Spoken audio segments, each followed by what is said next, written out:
how do you then decide not to bite off too much? Because now all of a sudden, if you look at it, you could say, wow, this thing is humongous. It's too big to even begin. And so instead of almost being too small, now you may go too big. So how do you make sure you don't go too far in the other direction? It's a great question. It's a great question. And you're right, it is a huge opportunity. You know, there's 80 million under 18s in North America, and there's over 800 million teenagers around the world. And they're all grappling with this issue of being able to transact in a safe and secure manner online. Now, couple that with the fact Piper Jaffray came out with this recently. A third of all American school kids have an iPhone, not just a smartphone, specifically an iPhone. And 2 semesters ago, that was 17%. So that rate is getting ever more higher. And all of these kids are online on these devices, and they're buying things and, you know, doing what kids want to do, playing, transacting, tweeting, having fun. So the world is getting more and more connected every day.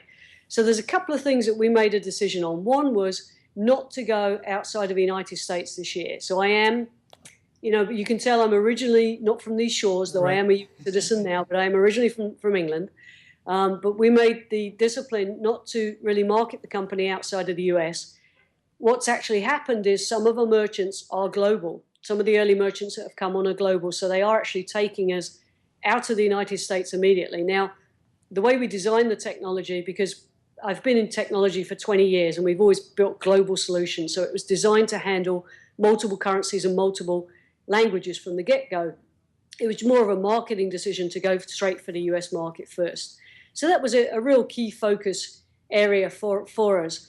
And then I think as we've gone at it a bit more and realized what's going on here, we now have different people in the company specialize in different segments. For instance, toys, which is a younger demographic, but very important for us for the early guys coming on, the 6, 7, 8, well, really more 7, 8, 9, 10, 11, 12-year-olds who are online are still very much toy focused. Right. And then you start to get into the teens and the tweens and more focused on clothing, accessories, sporting goods. Gaming is a separate category for us, general retail. So we've now created within the company different disciplines that handle those different focus areas. And I think just like I had a conversation today, we had the development team in here. I'm very, very close to development. About 2 hours ago, and we were always very focused on, you know, there's always a million things you can do to your product to make it just that little bit better. But we're very focused on providing a very safe PCI, DSS level 1 compliant, COPA compliant technology that does what it says it does. You know, it delivers what it needs to do, and plus, you know, having the ability to have it on the mobile devices, which we have. So there's a million things we want to do and that we hope to do in the future, but we've been very focused on the core deliverables, the have-to-haves that we need to be successful this year.